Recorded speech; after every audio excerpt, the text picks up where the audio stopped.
Hello students, today we are going to do English creative writing, notice writing. Okay, तो notice actually में होता क्या है? Notice is a short formal message used to inform a group of people about an event, activity, competition, meeting, trip, etc. Okay, it is formal.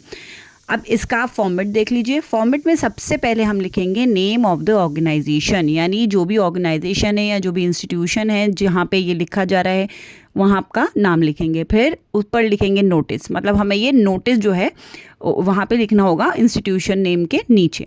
Okay, notice मतलब आपको bold में ऐसे पूरा प्रॉपर लिखना होगा. देन डेट, किस date पे आप लिख रहे हो, the date on which the notice is been written. Title वो टॉपिक हो जाएगा, आपको हेडिंग डालनी होगी वहाँ पे कि ये किस लिए नोटिस लिखा जा रहा है एक शॉर्ट में, ताकि पढ़ते ही पता चल जाए कि ये किससे रिलेटेड है. देन बॉडी, वो जो आपने टाइटल लिखा है उसको एक शॉर्ट में एक्सप्लेन करेंगे और उसमें आप इम्पॉर्टेंट पॉइंट्स जो हैं इम्पॉर्टेंट पॉइंट्स वो बताएंगे कि क्या क्या इसमें इम्पॉर्टेंट है. फिर नीचे नेम, किसका name, name of the person who has written this notice. और उसके बाद डेजिग्नेशन, किसका designation, of the person who has written the topic. तो ये है फॉर्मेट नोटिस का. इस फॉर्मेट पे हम लिखते हैं अपना notice.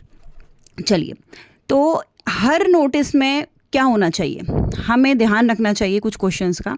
For example what, when, ठीक है, ये जो क्वेश्चंस हैं इनका हमें ध्यान रखना चाहिए और उसी के हिसाब से हम पूरा नोटिस लिखेंगे. Where, who, why and how. अब ध्यान क्या रखना है, इसका क्या मीनिंग है.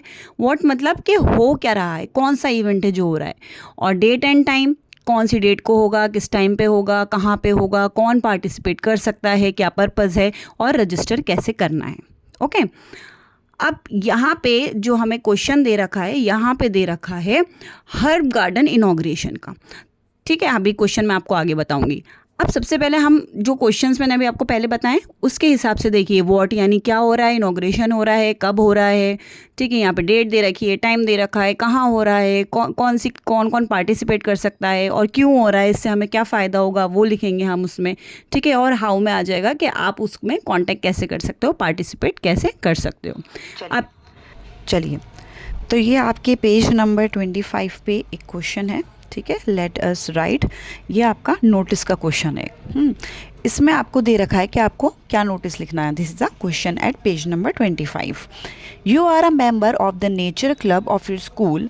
Draft a notice informing the students of grade 6 to 8 about the inauguration of the herb garden.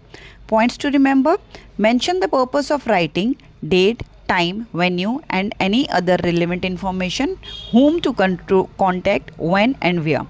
Use formal language in the third person form. Write a notice in notice box. और ये देखिए, ये आपको पूरा format notice box का यहाँ पे दे भी रखा है, आपके पेज नंबर 25 पे भी दे रखा है. ठीक है, so this is the question और हम इसको सॉल्व करेंगे. सबसे पहले हम एक मेमोरी ट्रिक याद रखते हैं. ठीक है, कि किस तरह से हमें याद रहेगा कि हम कौन कौन सी चीज़ें पहले लिखेंगे. DTBS करके याद रखेंगे, date, title, body and signature. इससे हमें याद रहेगा. And this is the solution. ये जो अभी हमने क्वेश्चन पीछे देखा था उसका सॉल्यूशन है. अब सबसे जो कॉमन मिस्टेक्स हैं वो हमें नहीं करनी है, यानी हमें लॉन्ग पैराग्राफ नहीं लिखना है, शॉर्ट में लिखना है. बॉडी को भी पर्सनल लैंग्वेज यूज़ नहीं करेंगे, डेट मिस नहीं करेंगे, इनफॉर्मल वर्ड्स यूज़ नहीं करेंगे, 50-60 वर्ड्स से ज़्यादा नहीं होना चाहिए.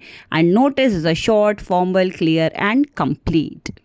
सो आई होप यू अंडरस्टूड कि कैसे हमें नोटिस लिखना है. एंड में आपको एक क्वेश्चन दिया जाएगा, आप उसको खुद से सॉल्व करने की कोशिश कीजिए. इसमें मैंने आपको पूरा एक्सप्लेन कर दिया है नोटिस किस तरह से लिखा जाता है, उसका फॉर्मेट कैसे होता है, और ये जो एंड में क्वेश्चन है प्रैक्टिस क्वेश्चन, इसको आप खुद से सॉल्व कीजिए. Thank you for watching. See you in the next video.